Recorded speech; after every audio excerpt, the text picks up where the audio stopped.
Well, hello, wealthy women. I am truly excited today because I have a beautiful woman with an amazing story and unbelievable expertise in being able to help you just grow in many different ways. And I'll let her share that with you. But I want to introduce you to Trish. She is just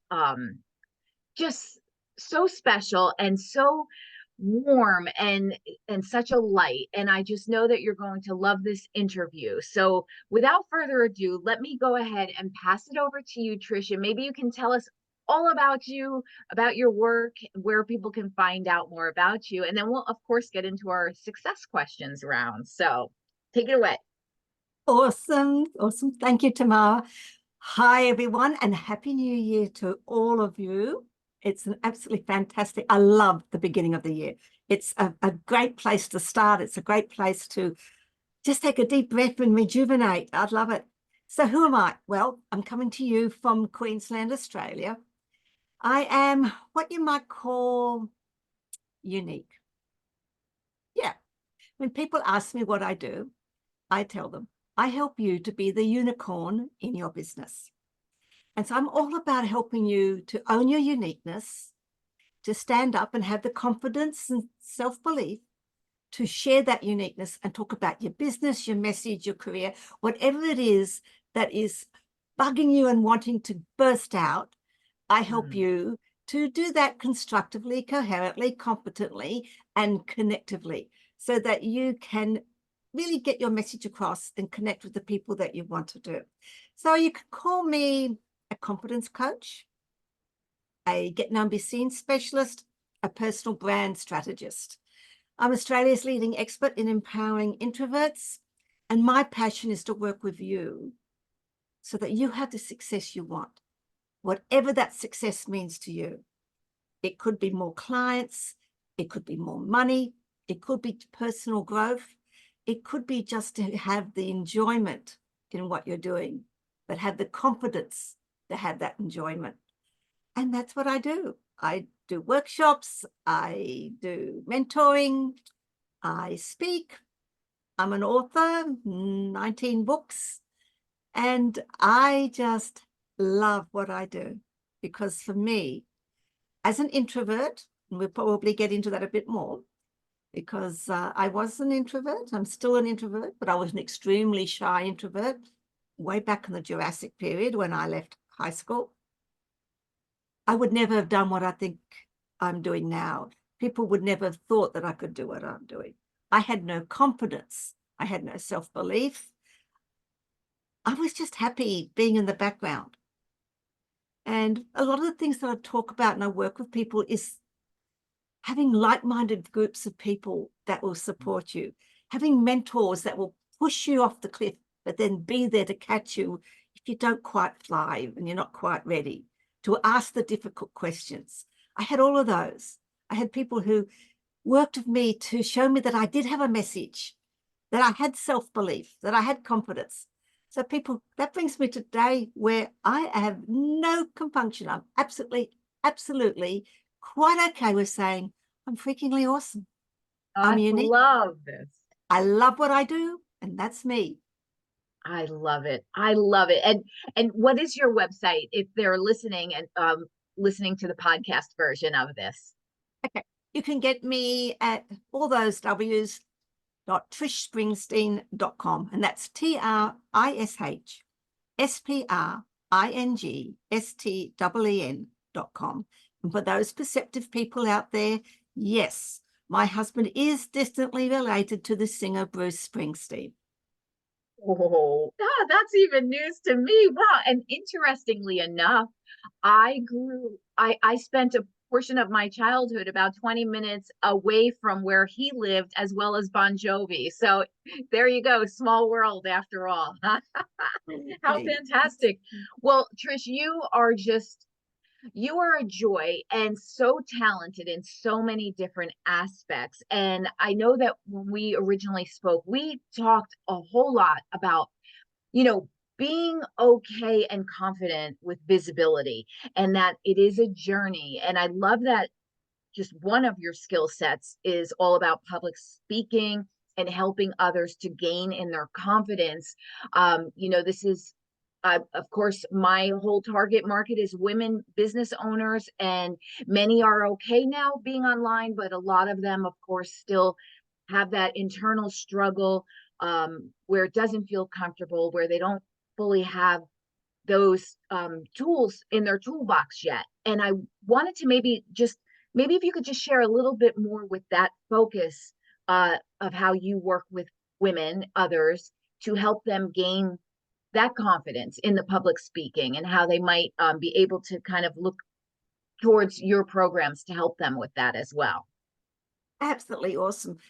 As you'll get to know me, I have an absolute passion about speaking and communication, because I know personally from the things that I've developed that it underpins everything that you do in your life. It's from wanting to go and get that promotion, wanting to get that job, wanting to open your own business, being able to go up to the school and talk to the teachers about your child, wanting to stand up in a meeting as an advocate for a message that you've got, wanting to say that, hey, I don't think that's right, but I want to speak about it. All of that comes from speaking and communication skills. As you develop on your speaking journey, you realize that if you can get up and speak to an audience, from whether it's from 5 to 500 or more, or answer a question just like that and be concise and coherent and competent, when you can do that, you realize that that confidence just flows over into your life, into what you want to do. So when you want to pick up that phone and talk to a client, all those skills that get you up on the stage or get you out in front of an audience, they're the same things that you can use. That breathing, that thoughts that, I am able to do this. Being able to, I work with you on your mindset to get rid of that negative voice, because honestly, people, speaking is one of those things that many, many people are afraid of. And yes, back in that Jurassic period, I was just like you.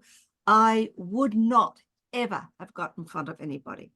What changed for me was working on my speaking skills, getting the techniques and strategies to know that I could construct a speech, to get to where I am now, where I know that if someone comes to me and says, can you speak on a topic in 10 minutes for 15, 20 minutes? I've got 10 minutes to do it. They've asked me to speak on something. They're asking me to speak to an audience. And I am extremely comfortable to be able to do that. I can confidently say, because I've done it, that I can speak on any topic for any given amount of time to any given number of people at any given notice. When you can get to that, then you know that you can open the door. As an introvert, I am absolutely, and I'm going to tell us, petrified to walk into a room with people I don't know. It takes a lot of courage for me to speak to people. I have a few little things up my sleeve that I might share down the track, how I get through that. And one of those things could be for those perceptive people who are watching and might realize that I do have this slight obsessiveness with the color purple. I love it. And the reason that I do, well, I love it myself, but the side product of that I discovered was I don't have to make conversation with people.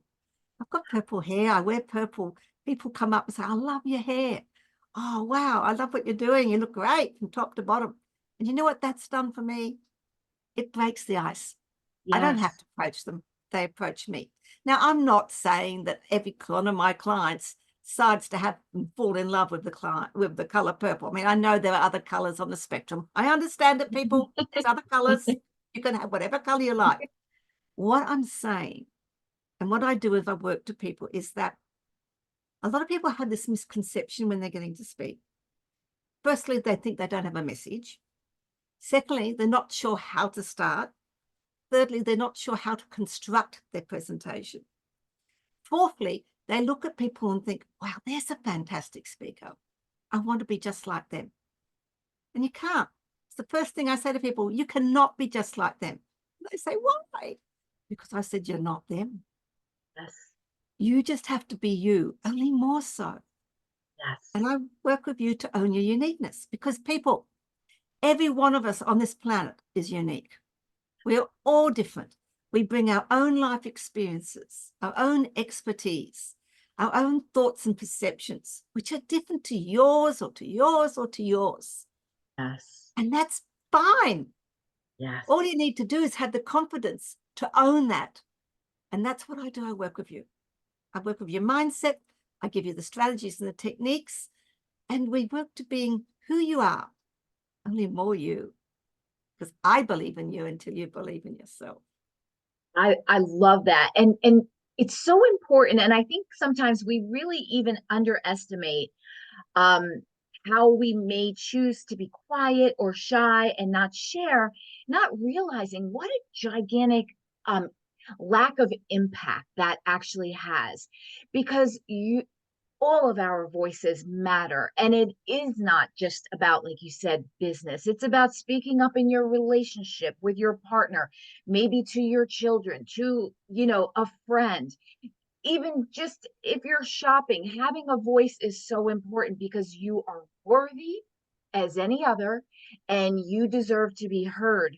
And we have to come away from this um, veil of shyness and discomfort and figure it out, because this is our life experience. And we also want to use our voices to be blessings to others. And if we don't get in front of it, we never get a chance to shine. And I often say this to a lot of my clients. I understand being shy and so forth, like that. That can happen.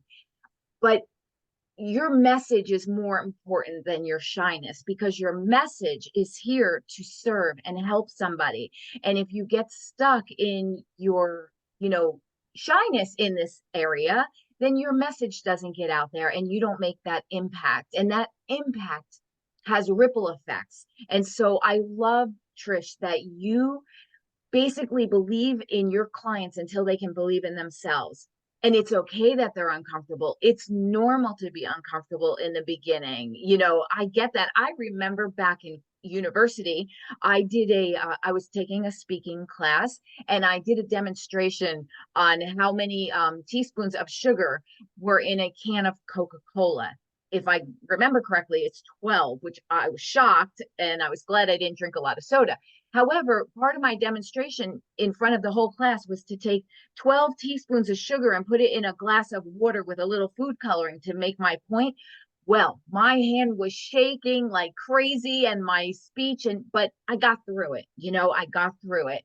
And then even currently, the first Facebook Live, I think the first three, it was, oh my goodness, da da da. And then it was just like, it's fine. And to all of those who haven't done a Facebook Live yet, who have a public speaking engagement that they're preparing for, I can promise you, as well as Trish will promise you, it gets easier, right? The more you practice, the easier it gets. And I love too that you're helping them find their voice, what matters to them, branding themselves, identifying their desires, and then getting a chance to showcase that to the world. Because, like you said, we're all special and unique, and we have an importance to put forward in this world. So I think the work that you're doing is so foundationally important, because without a voice, what is there without a voice? You have to have that message come through. So I love that this is your passion, that this is your purpose, and that you're helping so many people move forward. And it was like you said earlier, when you first started, you were shy, you were, a little unclear, and you found the right network of people for you that supported you. And that is a very key thing that you mentioned as well, that we need to make sure that we're surrounding ourselves with people that uplift us and kind of get the mission that we're on, so that we can be, gently pulled forward to becoming more than where we are starting, right? So, Absolutely. Look, yes, I love it. I love it. one of my aha moments was when I realized that if I let my fear, my nervousness, my uncertainty, my lack of belief, if I let that stop me from getting up and speaking, I was being selfish. Because if I Yes, walked yes. away from that, if I walked away from that, one or two people who might need to hear a sentence, a word, a paragraph of what I've said, or a paragraph of what I've read, and I've written, if I don't push myself outside and I let my peer do that, then I'm being selfish, because I'm not letting them have the opportunity to hear what they might need at that particular point in their time. And I may never, ever know that. People, you may never, ever know who you touch. Yeah. But if you don't take a deep breath, if you don't take what I call 60 seconds of insane courage and step up and do it, Yeah. then those people are never going to get what they need. And Yes. that's selfish. We can't let our fear, uncertainty, and lack of belief stop us from sharing what we need, so that those people need to hear it at that right time. And that made me realize that it's never, ever about me. Yes. Yes. Never. Yes. It's never about Mhm. me. It's about who might be able to hear me. It might be who might be able to read my books, who might be able to have a conversation with me. It's about them. And when you realize that, you realize that you're actually in control. And Yes. that can help you overcome your nerves and your fear, because Mhm. when we're doing things for other people, we find the courage inside ourselves to step up and do it. So when you take your mindset and realize it's not for me, it's not about my nerves, it's not about my anxiety, my lack of belief, it's about someone who needs to hear what I've got to say.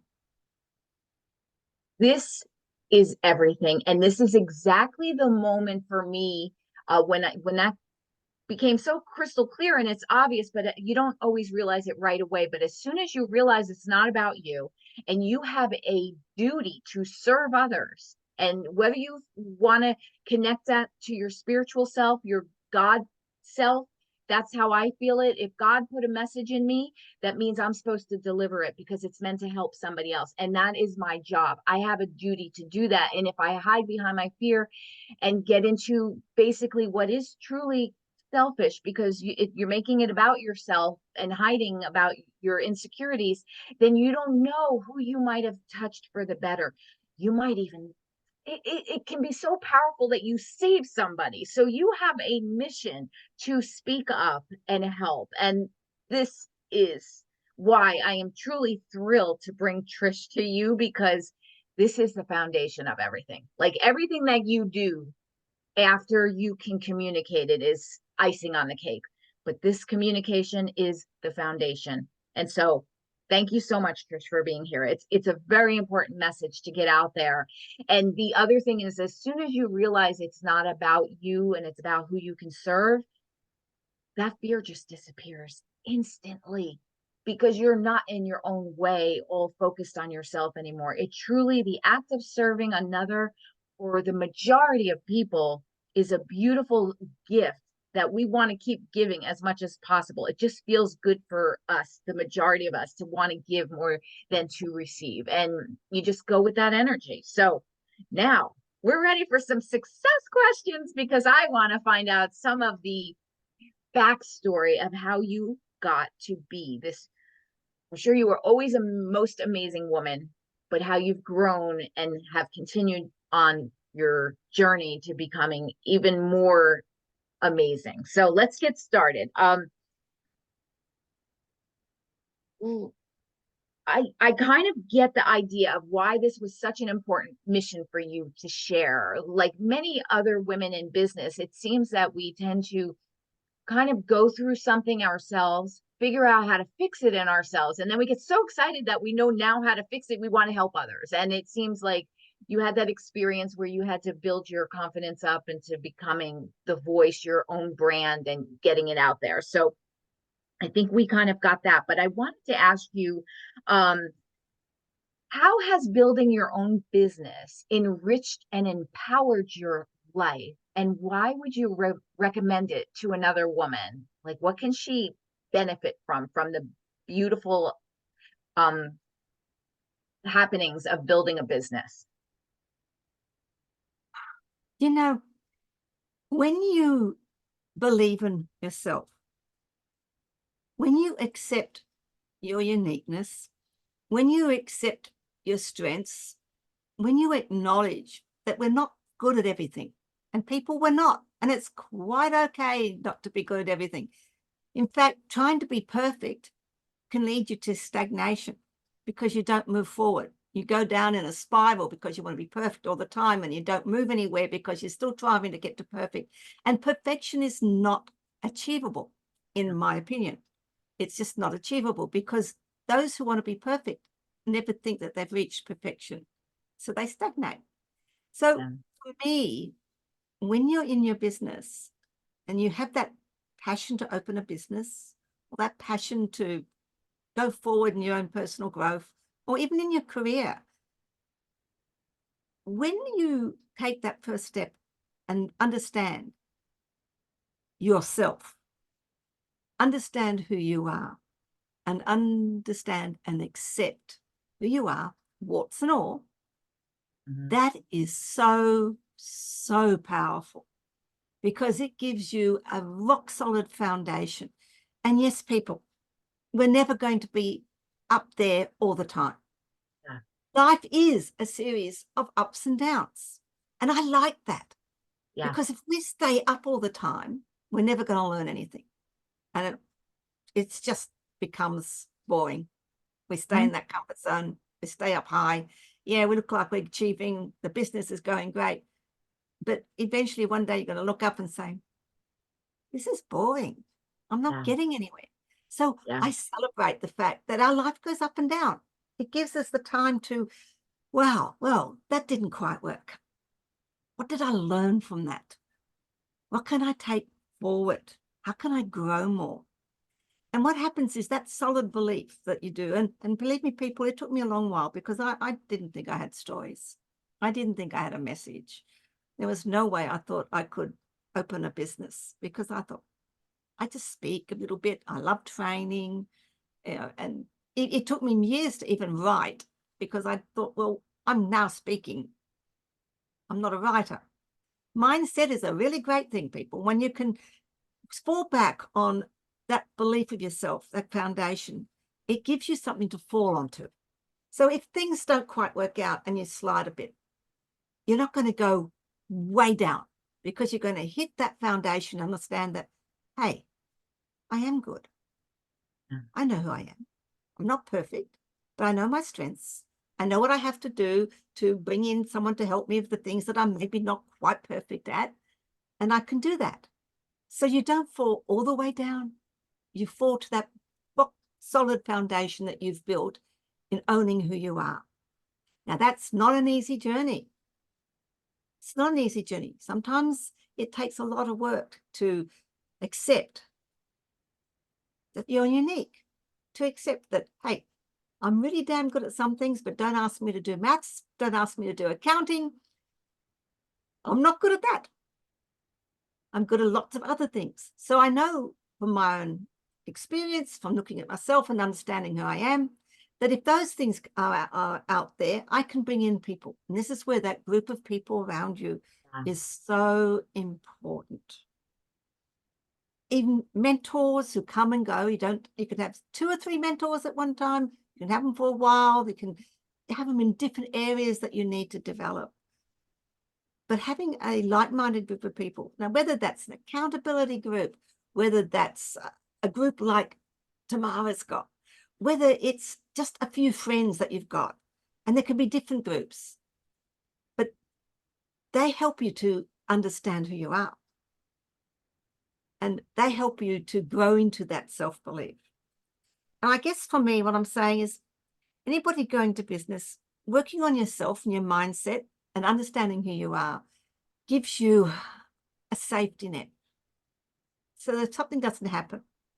And you've all heard maybe of imposter syndrome, when those negative voices start to come in and say, you might be drifting along and being brilliant and doing all sorts of things. You're having lots of clients come in, you're having speaking engagements, things are going brilliantly, and suddenly something happens. And that's when that negative voice comes in and says, see, you should have started that business. You're not that good. And that's where that self-belief comes in, because you can step back and think, well, I know where I am. I know who I am. I'm comfortable with who I am. So I can't be that damn bad. And then you can look at the things that you've done, because nothing is always bad. There's things that you've achieved. There's the goals that you've done. You look at those. You look at the testimonials, the people you've worked with, because it can't be all bad if those people say that you're good. And then you can say, okay, I'm ready to climb again. So that's why I believe speaking, because that comes and gives you the confidence. But that mindset and that understanding who you are and embracing it. I'm not perfect. And I don't really want to be perfect. Thank you very much, because I love what I do. And I love the fact that, hey, sometimes I really stuff up big time. Yes. Yeah. Because that's okay. That's a lesson that I learned, and that helps me move forward. So I I love think, everything. Oh, I'm so sorry. Go ahead. no, Go ahead. I'm just going to say, I think that's some of the things I'd like to leave people when they're starting their business, or when they're in their business, or wherever they are in their personal growth journey. It's okay to be you. Yeah. It's absolutely okay to be you. Because I that's love just what, yes, exactly. That's your strength. And this is what I love about you saying this, because it is so true, this perfectionism that comes, especially in the beginning when you're trying to make everything wonderful. And what I found personally that gave me freedom and ownership of myself, a couple, again, easy things were, I just started to say, even to my husband, I'm just not a person who can multitask, I need to focus on one thing at a time. And he didn't, whether or not he got it or not didn't matter. It was me claiming, hey, this is actually a strength and maybe possibly a weakness, but this is who I am. And I started calling out, like, with confidence, oh, I'm not the greatest at that, but this is where I'm good at, and I was totally okay with that, because it made me just accept who I was. And this whole idea of, it goes back to not being afraid to even communicate, because you have a message to share. So even dropping that perfectionism is so important, so you can just show up and shine as you are. This is the part that I love. It's a gift to others when you're not perfect. It is such a gift, because when they see you doing your thing, even if it's a Facebook Live, or you mispronounced a word, or somehow there was a loud noise or barking dogs in the background, whatever it might be that you feel like, oh no, my Facebook Live just got messed up. No, this is wonderful, because you go on, the show goes on, and you're letting those viewers that are also women, most possibly, that are wanting to also feel safe, not having to be perfect.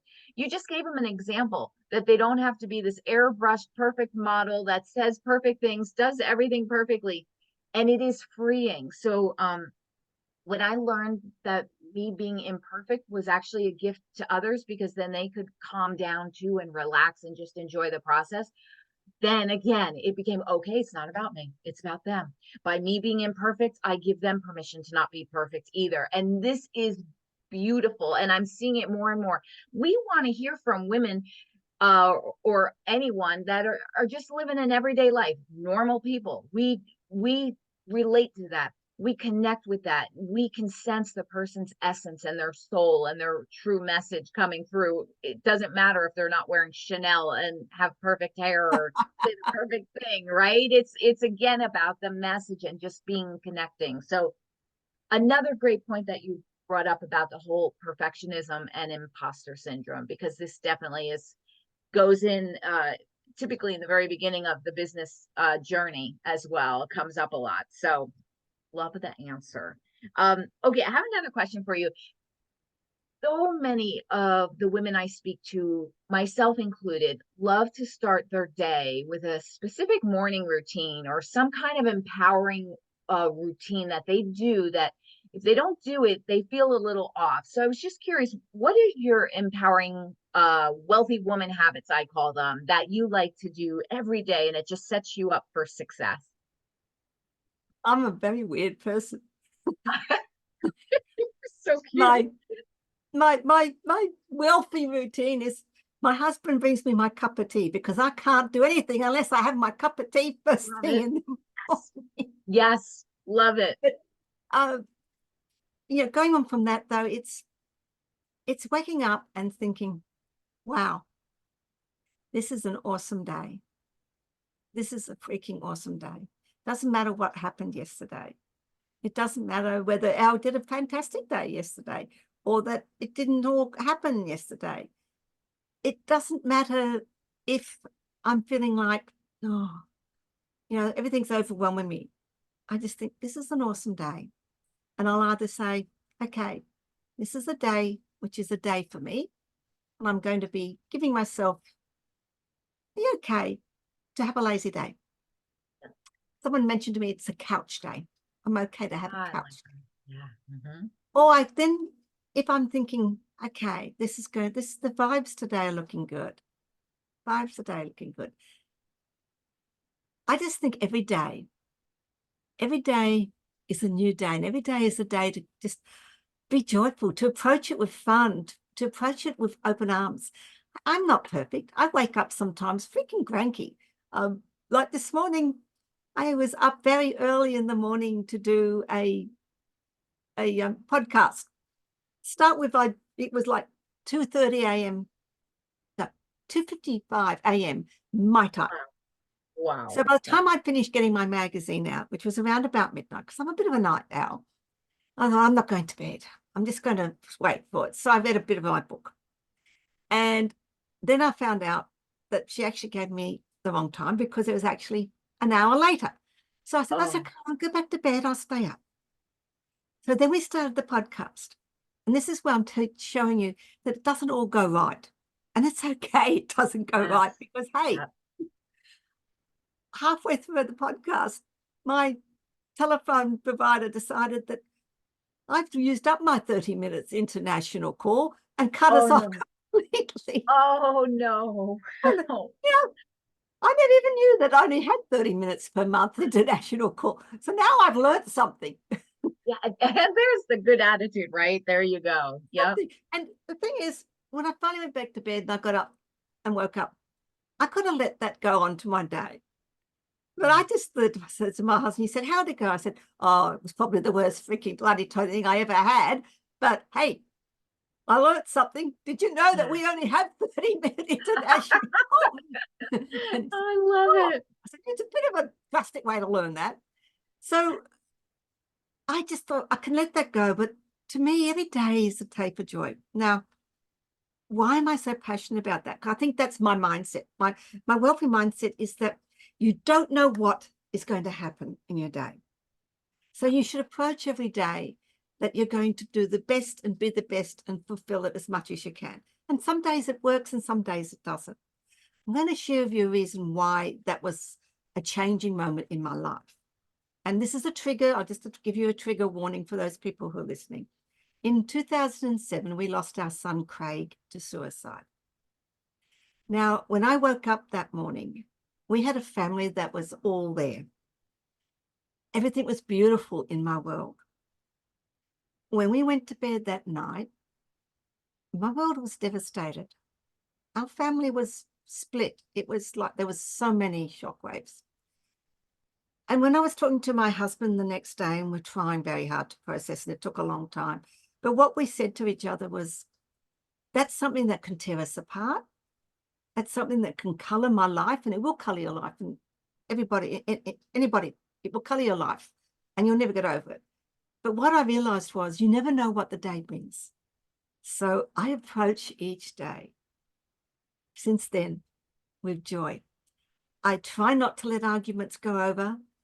I know sometimes my business doesn't do what I want it to do. I'm sharing you. I'm wide open. I'm not a perfect person. My business isn't zillions of dollars. Some days it's really freaking good. Some days it's not so good. But you know what? Each day is a day to enjoy. Each day is a day to live.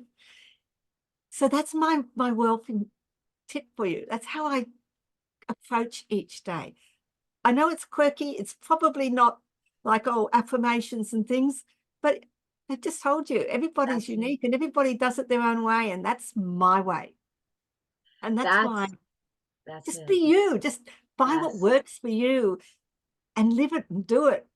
And don't let regrets pull you back. Don't let crises and challenges, because life's not always perfect, but boy, it can be fun if you approach it the right way. You are so beautiful. What a beautiful soul and you're like effervescence. And I just, your message is exactly what the whole journey is all about, is knowing who you are, being comfortable with who you are, sharing who you are, helping others, finding that positive thread through your life, learning lessons as you go forward, and just making the most out of every moment that you can. And even if you have an off moment, catching yourself and say, okay, I can do better next time, allowing that grace for yourself, and knowing that your message can be such a blessing to those that you don't even realize what a blessing it will be. So please just, yeah, share yourself and share your joy and share your service and be good to everybody and yourself. I love this, and thank you for sharing that. I know that, yeah, that's beautiful. Okay, now I just, let me just look, because we're covering so many beautiful things. I want to make sure that I ask you another question that we, because we were touching on so many good things here. Um, Yeah, so I guess one of the questions that a lot of business owners have in the very beginning is, how do they market their business when there's so many avenues that are speaking? You need to do TikTok, YouTube ads, Facebook, Instagram, email, networking, and it is overwhelming. And I have learned, like I was making a note of before, I learned as I was growing my business, as you said, when you grow your business, you learn about yourself and you start to accept yourself as you are. And one of the things that makes me extremely uncomfortable is being a multitasker, because I get an overwhelmed feeling. And I used to give myself a hard time that I couldn't, get past overwhelm, and I should just make it all come together. And then I just realized, no, that's just not me. I would rather do one thing well and get it going, and then maybe move into something else. But it took me a while. And so I know a lot of business owners, they get that deer in headlights when they realize all of the things, because they're all good things. But how do you choose in the beginning where you can make it a little bit of a success for yourself without the overwhelm? What's your advice on that specifically? Uh, Thank you for asking that question, because those are my two favorite words that people always associate with me, and that's repurpose and leverage. Love. Repurpose and leverage in your business, whether you just started or whether you've been around for a while. You will find there are a lot of things that you've been doing. A lot of us may be doing blogs. Let me just start with that. You might have a blog because someone told you, like they told me when I first started my business with my then business partner, you need to have a blog. So we started blogging. We blogged, and we had a blog for about 12 months, 2 years. And then someone said to us, you need to have a book. It's a really good idea to have a book, because if you put author after your name, it just changes it, which is true. And I would encourage everybody, because you've all got a story. Now, being very lazy and not wanting to get overwhelmed, we looked at each other and said, we're not going to write a book. We haven't got time for that. So what we did, and this is where my repurpose and leverage journey started, we went to our blogs and we took our favorite blogs for 1 year, changed the titles, each of them became a chapter, tweaked them a bit, and we had our book in 30 days. Oh, I love that. And there was our first book. So what I'm saying to you is, look outside the square. And that's one of the things I do when I work with my clients. We look at and see what are the gold nuggets that you've got in your book. Because yes, I know people, you'll be told you need to market, you need to be here, and you need to have a book, you need to have a blog. Oh my, you need to have an online course. Oh, you should have some, shouldn't be doing webinars. Oh yes, I better have some checklists. I need an ebook. My gosh, where does it all stop? And all I want to do is talk to my clients. Yeah. So I say, what else have you got? What have you already got? If you've been doing training sessions and workshops, you've got material. If you've been blogging, you've got material. If you already got a book, I was doing a workshop and we were talking about marketing your books, and I was saying you need to get your book out there, and this is what you can do, and you can do your Facebook Lives, you can do this and all that. And someone said to me, oh, I haven't got time for that. And I looked at them and I said, I happen to know that you have a 355-page book. She said, yeah. I said, do you know that's probably about 2 years of Facebook posts without you doing anything else? All you need to go to your book is pick out a couple of sentences, maybe put an image with it, and there's your Facebook posts for 2 years. 2 years without doing anything new. And she just looked at me and said, why didn't I think of that?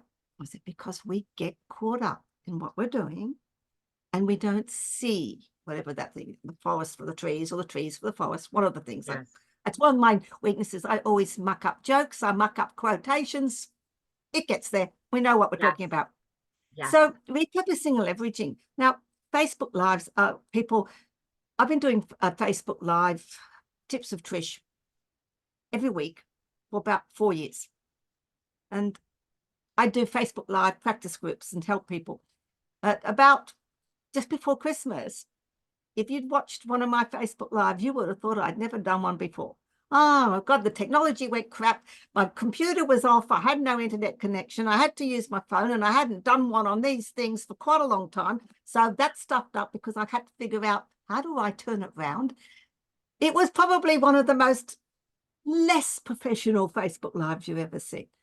Did I care? No, because I said to people when I talk to them, and I talk to people about Facebook Live, I said, go and listen to look at this one on the 20th of December and have a look at that.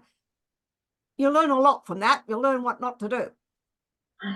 It doesn't matter. Okay. But Yeah, one of the things I'm talking about Facebook Lives is I teach people, you do your Facebook Live, and if you do not download that live to your desktop, you are a very silly person.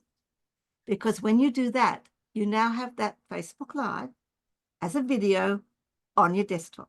Guess what you can do with that? You can put it up to YouTube. You can put it on Instagram, LinkedIn. You can take a little bit of it. You can transcribe it, turn it into a blog. You can take all the transcriptions from all your Facebook Lives and turn it into a book. You can turn them into checklists. You can turn them into ebooks. You can turn it into an online course. Repurpose and leverage. Yes, you do need to do new content, but you don't need to do it all the time. This is such brilliant advice because this just takes away the overwhelm. And I just love the suggestions that you just made. And it is so true. We are sitting on our own gold mine and we don't even realize it. And it's just a matter of, looking for, like looking for it and thinking, okay, how can I repurpose that? And this is such a great message because now that message is already yours. You don't have to, it like speaks about who you are, what you're trying to share. And now it's clear. This is like helpful with your branding because it's consistent across everything. And so I love this advice so much. It's fantastic. Really great. I have one more question two more questions for you. What will you never compromise with in your business? Like, what is your rock solid, this is how it's going to be, and I will never have it be anything different? I will never compromise my integrity and my credibility. And that means if I say I'm going to do something, unless there's a medical reason that I can't get there, I will do it.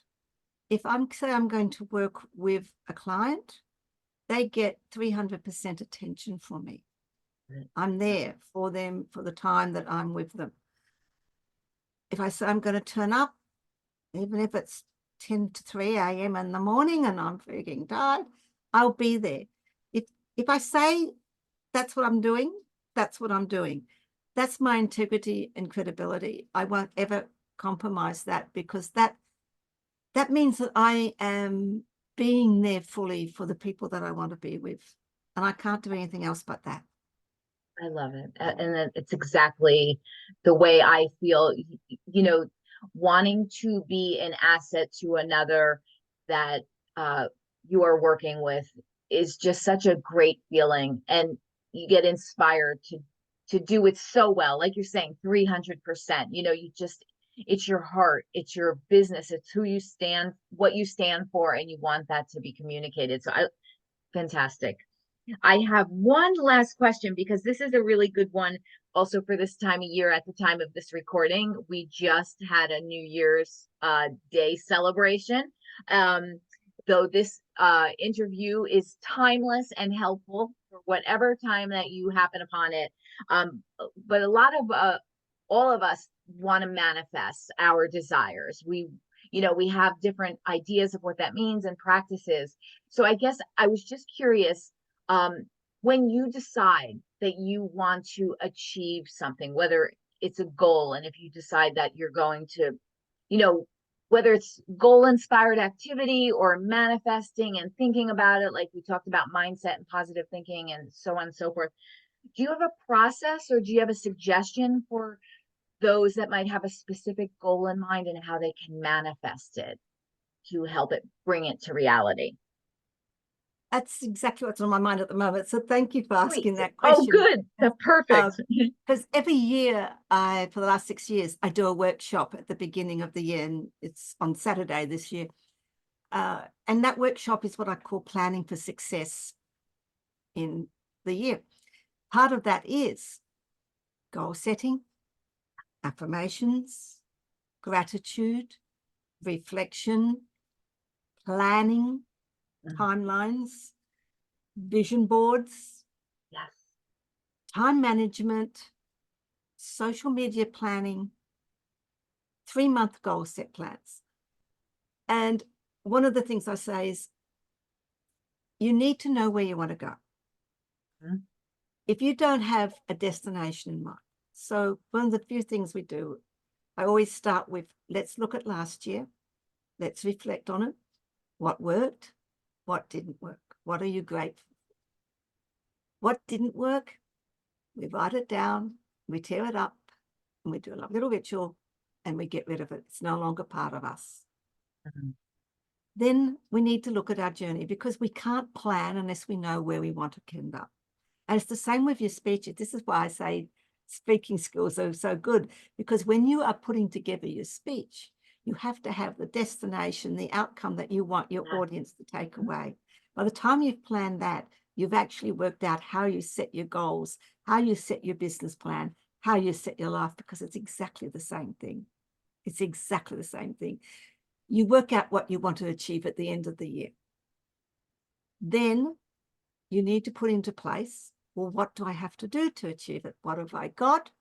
What don't I have? What do I have to put into place? And this is where dreams without being written down, goals without being written down are dreams. Dreams, goals, right. It becomes something solid. But that is only part of it, because unless you put in place a plan of action, it's just going to stay there as words on your paper. So the important part is to plan that action, so you know what you've got, what you don't have. Then you put your time frames in. I need to achieve this here. And this is what we do in my workshop. We write it all down. They walk away with those in their diaries, with their plan of action. Then you've got to have accountability. And then you need to review. And this is a step that a lot of people forget with their goals. They put everything in place, they set it, and then they go off and they do it.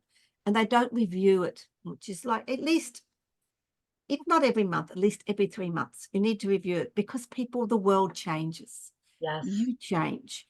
Your destination may change because things may happen and you might have to modify that. That means that you need to reflect and review your goals, because they may change. They may no longer be important. People think once you put your goal in place, it's solid, and if you don't achieve it, you failed. No, what you failed to do is to review it and maybe redo the goal, because your life changed and you have to be flexible to do that. So you're always constantly reviewing, you're always constantly resetting, but you do have your basic main goal. And that's where I put mindset, because you need your mindset. And that's why I love doing the vision boards as part of it, because we've got the goals, we've got the plans, we know where we're going, we've worked out where our destination is. The vision boards give you the visual. Because if you are doing writing, you're doing your thinking, you're doing your actions, and then you've got your visual, which says, wow, that's my vision. That's my vision board in images, some words, and that's there. And when you put it with your plan, your action, and your review and your accountability, you get Yes. accountability, then you're pretty well there. Are you going to achieve all your goals by the end of the year? No, I'm going to tell you that. You probably will not achieve all your goals. You will probably achieve the ones that become the most important. Because Yes. as you travel down your journey, certain goals are going to come up, and they're going to be the ones that think, okay, they're the ones that are going to take me where I need for that destination. Absolutely. I love this answer and I believe in it. I have had vision boards. I can't even remember for it feels like forever. And everything that is on my board eventually comes true. So the how and the when maybe are questionable, but they eventually show up if they're meant for me. If it's I always feel like if the desire is in your heart, it is meant for you. And it's just a matter of being flexible with the how you get to it and when it shows up. But just know your why. And I also love, I forget who said this, but someone gave me or a group a tip where whatever like maybe your main goal is or your word of the year or what you really want to embody, make it like one word or a short sequence of a couple words and turn that into your password. How many times are we doing passwords on our computer all the time unless we have it all saved? But just the act of typing in that password, that is the thing that you want to manifest. It's just a reminder. Or set your phone to go off at 3 o'clock every afternoon to remind yourself to just think for a moment and visualize. There's so many little ways that, yes, having accountability for sure, but even you can find your own ways to let your tech help you be accountable, or post-it notes on your bathroom mirror, or make a mantra, whatever it is. It's so important. And the reviewing, like you said, absolutely important, because you want to make space to be flexible and receive and allow things to adapt and change, because it will serve you better, and it'll may even be better than you ever originally thought it was going to be if you're open. So you have to allow for that fluidity. Yeah, that's the right word. So anyway, I love this. I think this was the perfect last question to focus on, because that is really what it is about. What is our desire? How do we bring that to reality? Like, what do we need to do? And ultimately, how can that, of course, be of service to others beyond ourselves? So I think this was just such a beautiful, inspiring, foundational, heartfelt interview. And I love everything, so many good tips that you gave to, especially like repurposing and being able to not get into the overwhelm, because you can make your leverage work for you. And so thank you so much for being here, Trish. I am just honored to have this time with you, and I cannot wait to share your words of wisdom with so many. So thank you so much. And before we sign off, though, just go ahead and, I mean, I see it right here because we're on the video version, but for those that are listening, how can they find you? What's your website? Yep, just go to all those W's, trishspringsteen.com. Perfect. Perfect. Well, And I'm thank on you. Facebook, I'm on LinkedIn, I'm on Instagram. Just look for the purple lady, the name Trish Springsteen, and you'll find me. I love it. I love it. Well, thank you so much. And all I can say is, to all of you beautiful women, you have that purpose you feel inside. You can trust it. The desire and inspiration can be trusted. Just make space for it. Be open to receive. Be confident. Know that you are sharing what you're meant to be sharing. It's helping you. It'll help others, and it's a blessing. So just keep going forward with your dreams and enjoy every day of it, every moment of it, even ride the waves. Like, Absolutely. that makes it a beautiful creative journey anyway. So until next time, I wish you the very, very best. This is the start of a new year. So if you're tuning in now, Happy New Year, and may all your dreams come true for this new, beautiful year ahead of us. And no matter what time you might catch this beautiful video interview or audio interview, it is timeless advice. So just take all of the gold nuggets here and apply it to your life. And until next time, see you soon. Ciao for Thank now. you. Bye. Bye. Okay, now I get my glasses on. And here we go.